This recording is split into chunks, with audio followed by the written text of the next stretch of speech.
The Selfish Giant by Oscar Wilde. Every afternoon, as they were coming from school, the children used to go and play in the giant's garden.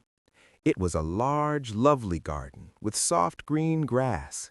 Here and there over the grass stood beautiful flowers like stars, and there were 12 peach trees that in the springtime broke out into delicate blossoms of pink and pearl, and in the autumn bore rich fruit. The birds sat on the trees and sang so sweetly that the children used to stop their games in order to listen to them. "How happy we are here!" they cried to each other. One day, the giant came back. He had been to visit his friend, the Cornish ogre, and had stayed with him for 7 years. After the 7 years were over, he had said all that he had to say, for his conversation was limited, and he determined to return to his own castle. When he arrived, he saw the children playing in the garden. "What are you doing here?" he cried in a very gruff voice, and the children ran away. "My own garden is my own garden," said the giant. "Anyone can understand that, and I will allow nobody to play in it but myself." So he built a high wall all round it and put up a notice board. "Trespassers will be prosecuted." He was a very selfish giant. The poor children had now nowhere to play. They tried to play on the road, but the road was very dusty and full of hard stones, and they did not like it. They used to wander round the high wall when their lessons were over and talk about the beautiful garden inside. "How happy we were there," they said to each other. Then the spring came, and all over the country there were little blossoms and little birds. Only in the garden of the selfish giant it was still winter. The birds did not care to sing in it as there were no children, and the trees forgot to blossom. Once a beautiful flower put its head out from the grass, but when it saw the notice board, it was so sorry for the children that it slipped back into the ground again and went off to sleep. The only people who were pleased were the snow and the frost. "Spring has forgotten this garden," they cried, "so we will live here all the year round." The snow covered up the grass with her great white cloak, and the frost painted all the trees silver. Then they invited the north wind to stay with them, and he came. He was wrapped in furs, and he roared all day about the garden and blew the chimney pots down. "This is a delightful spot," he said. "We must ask the hail on a visit."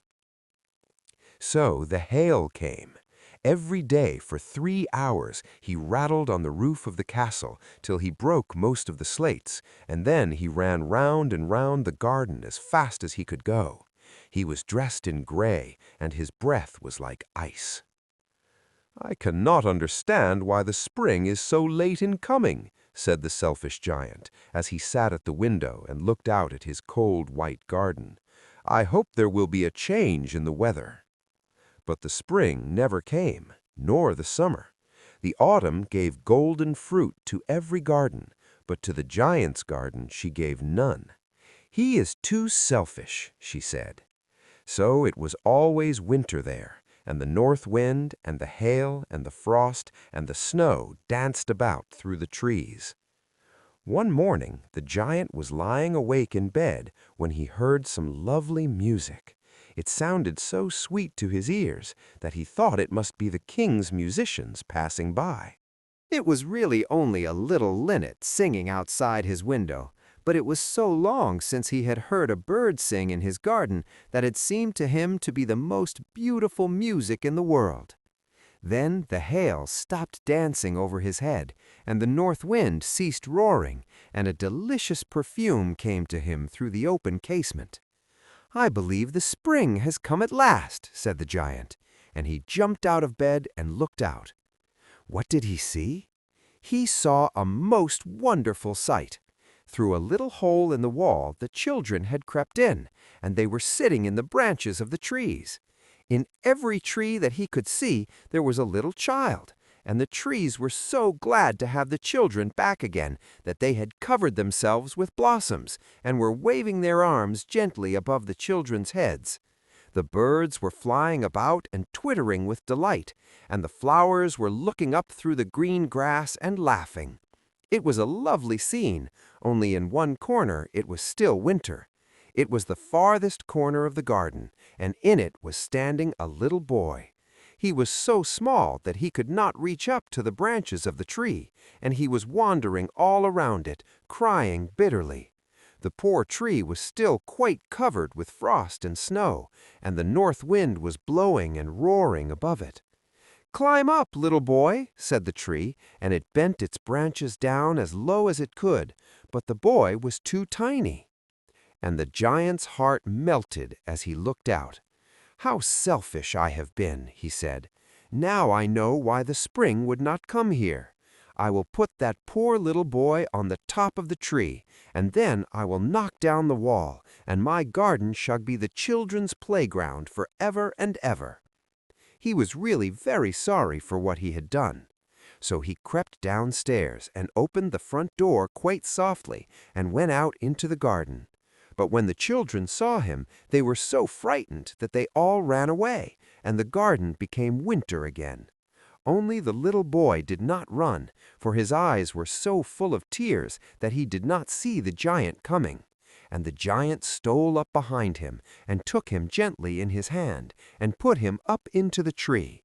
And the tree broke at once into blossom, and the birds came and sang on it, and the little boy stretched out his 2 arms and flung them round the giant's neck and kissed him. And the other children, when they saw that the giant was not wicked any longer, came running back, and with them came the spring. "It is your garden now, little children," said the giant, and he took a great axe and knocked down the wall. And when the people were going to market at 12 o'clock, they found the giant playing with the children in the most beautiful garden they had ever seen. All day long they played, and in the evening they came to the giant to bid him goodbye. "But where is your little companion?" he said, "the boy I put into the tree." The giant loved him the best because he had kissed him. "We don't know," answered the children. "He has gone away." "You must tell him to be sure and come here tomorrow," said the giant.